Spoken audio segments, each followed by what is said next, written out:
Mesdames, Mesdemoiselles, Messieurs, bienvenue sur la vidéo de Madame Rosie. Je vais d'abord me présenter. Pour ceux qui ne me connaissent pas, je m'appelle Madame Rosie.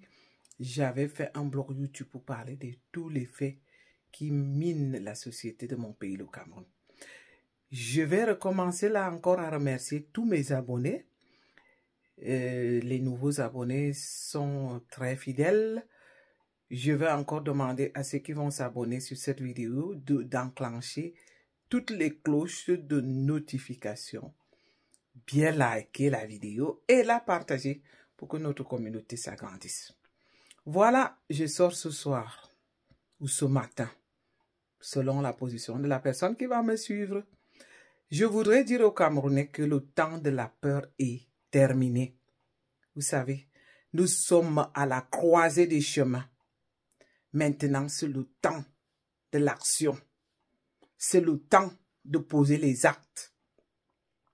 Et pour tous ceux qui pensent que c'est le professeur Maurice Kamto qui va venir nous dire ce que nous on a à dire, c'est faux.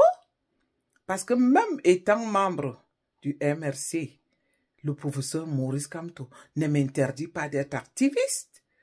Je suis activiste par engagement, par conviction, par idéologie. C'est-à-dire que j'ai pris cet engagement d'être activiste pour dénoncer. Et chaque fois que l'occasion me le permet, je viens ici pour dénoncer. On a suivi ces derniers temps, je reviens toujours sur le même sujet, que Chantal Biya est en train d'acheter quelques vendeuses de piments. Moi, je ne veux pas arrêter de le dire. De toutes les façons, elle ne se cache pas, elle ne se gêne même pas, puisque beaucoup ont fait des scènes publiquement, des scènes odieuses, vulgaires, genre, je sais pas moi, tout ce que vous pouvez imaginer. Elles ont même été représentées ça devant des soirées ou par invitation. Parce que le Camerounais est tellement quelqu'un d'obsédé, pas tous, excusez-moi, quelques-uns sont tellement obsédés qu'à un moment donné, c'était à la mode.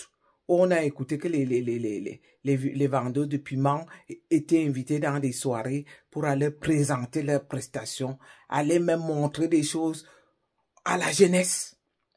Et comme tout passe chez les Camerounais, tout ça a été accepté. Voilà donc les mêmes personnes que moi particulièrement et nous toutes qui sommes des femmes, qui savons ce que c'est que travailler dur en Europe, qui savons ce que c'est que celles qui ont choisi ce chemin facile pour avoir l'argent facile, qu'elles n'ont rien à cirer avec nous autres. En réalité. Mais ce sont celles-là, encore que Chantal Biya, ça achète pour qu'elle puisse encore vendre. Je ne sais pas quoi, qu'est-ce qu'elle voudrait. Moi, je me pose bien la question. Chantal Biya, en allant dépenser l'argent du contribuable camerounais pour encore acheter ces femmes. Pour quoi faire? Je me pose bien la question. Est-ce pour vendre le projet? Est-ce qu'ils ont un projet au RDPC? Juste pour qu'elle puisse encore bénéficier de l'argent du contribuable, qu'elle puisse mener encore un train de vie de luxe. Elle a déjà humilié Paul Biya publiquement. Il n'y a pas longtemps, pendant le défilé, où tout le monde entier a suivi. Je vais me répéter jusqu'à ce que celles qui vont lui rapporter les choses aillent le lui dire. Qu'elle a humilié un homme qui avait encore un brin d'humanité et qu'on s'attend qu'on la respecte. Une femme qui est déterminée, prête à tout. Comme je l'ai dit sous les vidéos précédentes, quand c'est les choses obscures, elle est dedans. Quand c'est les crimes obscurs, elle est dedans. Quand c'est les enlèvements, elle est dedans. Quand c'est les tortures, c'est elle qui donne de l'ordre. Les enlèvements même, on en parle. Qu'elle est toujours dedans. C'est pour ça qu'on a vu que certains dossiers criminels traînent. Ces gens, ils ont tellement fait du mal aux Camerounais qu'ils ont du mal à comprendre qu'il est temps qu'ils dégagent le plancher. Ils accumulent tellement de crimes. Non seulement qu'ils nous ont laissés dans le crime économique, et en plus de ça, ils sont même dans les crimes physiques, où son nom est cité de part et d'autre. Puisque si elle envoie déjà certaines vendeuses de piments s'attaquer à nous, activistes, qui sommes en Europe, c'est qu'elle est capable de tout. Je viens donc lancer ce message encore aux Camerounais pour dire que le temps de la peur est terminé. Maintenant, c'est le temps de poser les actes.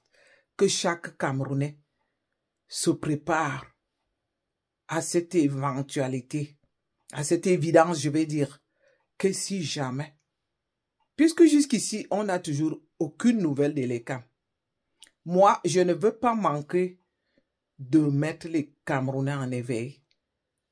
Je ne m'arrêterai jamais jusqu'à la fin de la proclamation des élections, jusqu'à ce que le professeur Maurice Kamto soit président, pour qu'on se dise que si les choses se passaient mal, qu'on sache comment est-ce qu'on va se comporter. Par ailleurs, je reviens encore pour parler donc de cet individu qui a tué le petit Matisse. C'est une honte pour notre pays. Je voudrais encore envoyer un message aux Camerounais ici pour dire que si jamais quelqu'un lynche quelqu'un de cette façon, finissez aussi avec cette personne. Puisqu'il faut faire la justice populaire. C'est la seule chose qui va marcher. Puisqu'on voit comment les choses traînent, nous avons peur, nous les activistes, nous qui dénonçons, que les choses traînent jusqu'à ce qu'on puisse s'oublier. Ils savent qu'au début, nous parlons de quelque chose comme on en avait parlé pour Martinez au début, ou pour d'autres crimes comme la dame que son mari a assassinée, ou encore la jeune fille qui avait été tuée à Kribi par un sous-préfet.